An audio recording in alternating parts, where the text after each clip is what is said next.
What's happening with the rental market? Well, it's a bit of a tenant rush at the moment. Stay tuned and let's talk about it.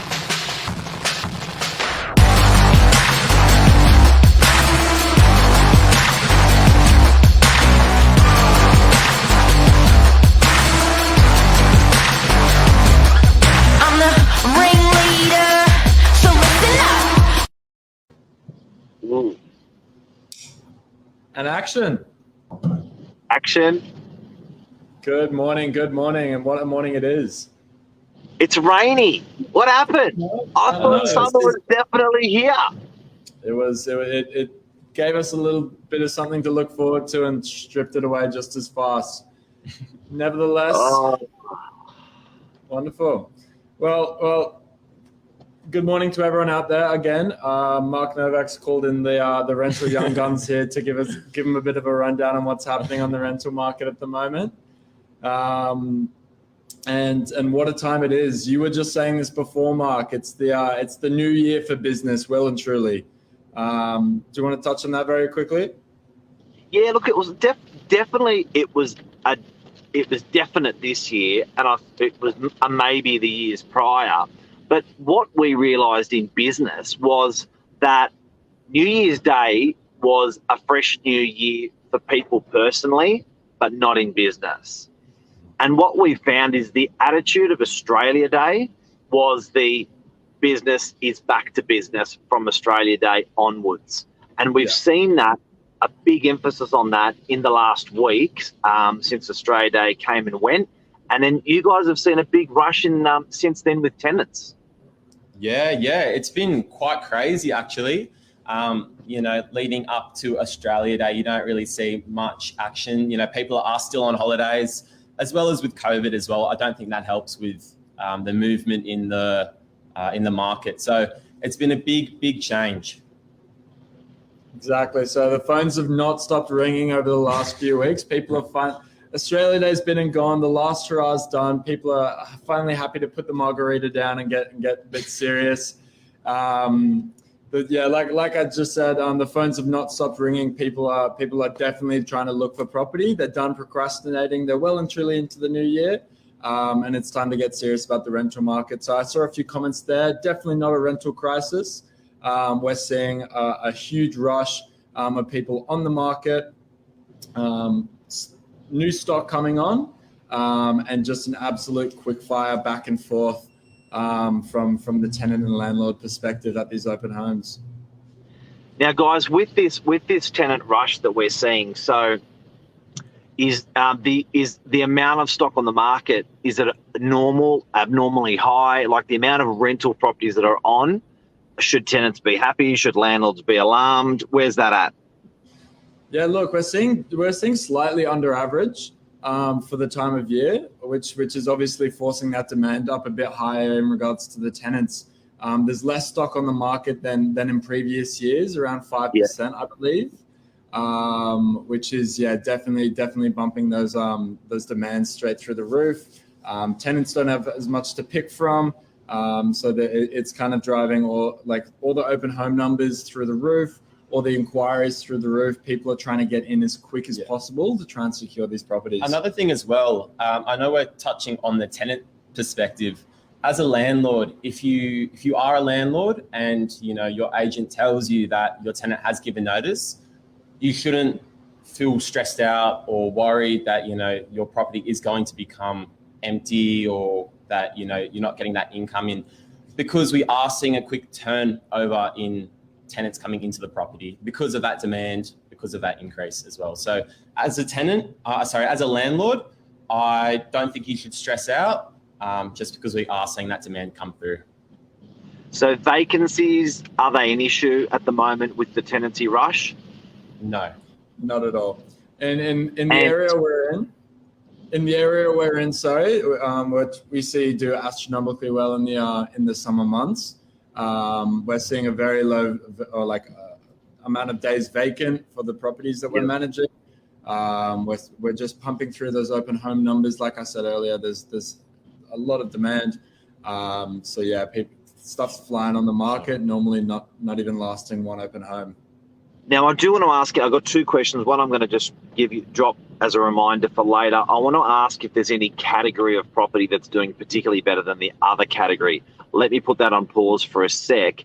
But with this tenant rush that we're seeing at the moment, Luke Moroney's brought up a really good point. Brisbane have seen rents rise 30%. There's other states.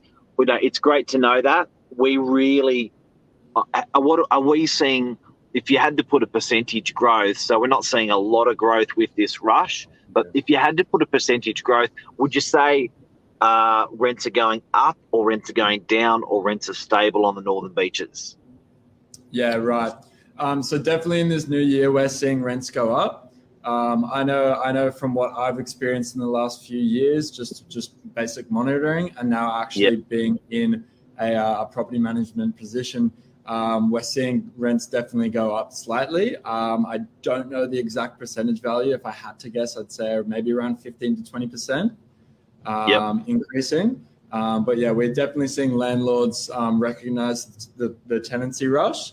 They're recognizing how many properties we have on the market at the moment. They're recognizing how much demand we have at the moment. And they're really realizing that if it's not the current tenant that they can keep in their property, they can get someone else in very quickly. So they're definitely trying to get that incentive back. And also, I think an observation out there, guys, is landlords have been fairly conservative the last 3 years, particularly 2.5 years. Well, since COVID was out there. So I think they're trying to claw back a little bit from where they've come from, and I think they feel like they've been sort of considerate enough of COVID 1, COVID 2, COVID 3, the hard times, that now they can, their bills have gone up. Now they can sort of go up a little bit. So Luke's saying it's a huge, 15 to 20% is huge cash flow on the increase. It really is, considering your interest rates aren't moving as of yesterday. It looks like they're not going to be moving the rates much officially. Now, back to the tenant rush, and also before we go, I want to ask about the type of property that's doing well in the northern beaches of Sydney.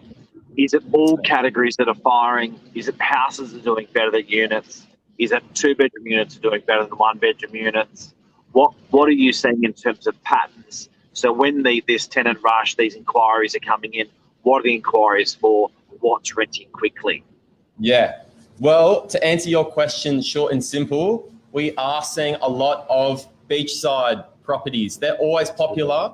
2-bedroom beachside, crazy. It is insane. We have a couple around Manly at the moment, stunning area, and the phones have not stopped going off regarding them. It is crazy. Like normally you do get a lot of interest for those, beach living type of properties, but it's insane. Around the 2 bedrooms as well. 2 bedrooms as well is a hot topic at the moment.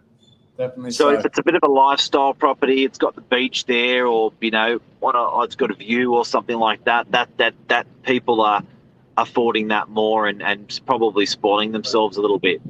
Yeah, exactly. And I think as well, coming out of last year, the whole debacle there, a lot of people are relocating closer to the beach. So that is the hottest topic at the moment. Look, definitely so. Yeah, mainly property. How many applications? I'd say with the right property, around 2-bedroom, fairly priced, near the beach, I'd say we'd receive anything from 5 to 10 applications. Wow. Definitely so. So as soon, and this is, I'd say maybe just after one open, I'd say probably about 50% have seen the property, 50% haven't. And they're just the application in early. But definitely so, we always get like right location, right price, right, I guess, lifestyle that it offers. Yeah, anywhere from 5 upwards. Yeah. So I you know what, this is another topic on itself, the word tenant application, what it means to a tenant, what it means to a landlord, and what it means to a real estate agent, because it's become like, can I have a contract when it's for a sale property question? People are measuring the interest off that. Another topic for another day, a great topic. Now, guys, so just to tap in, drill down a little bit harder on the type of properties that are doing well. So houses have definitely done better than units with COVID. Yeah, that's always been the case, I feel. Houses are staying on the property market longer than your average apartment, 2-bedroom apartment. I feel like that's just the general basis around the Northern Beaches. That's as long as I've been doing property management, even before, that's always been the case. Yeah, definitely so. Look, they can. Oh, go on. Sorry. Yeah, go ahead. Yeah, look, they offer that bit. I guess that increased lifestyle. Obviously, with the ability to raise a family, you've got a bit of space to stretch out, especially with COVID when everyone's at home. You do want that bit like bigger space.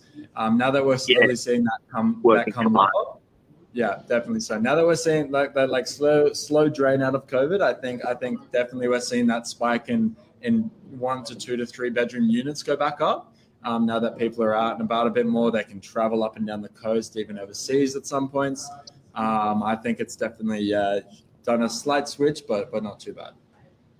And I'd love to know if people out there are seeing the same thing as agents, as consumers, tenants, and things like that. Let us know. It's a live show. Feel free to ask any questions or make any comments. So, and another, to drill down even further on that, the 2-bedroom units are probably done better than the studios or the 1-bedrooms since COVID's been around for the same reasons. Yeah, exact same reasons. Yeah, I know a lot of people who got struck with COVID over the last few months can definitely relate. Locked in a 4-wall bedroom, it drive you insane. It's a good point. It's not locked down for any if you're in a 1-bedroom and there's 2 of you living in there. Yeah. You're someone's on the couch.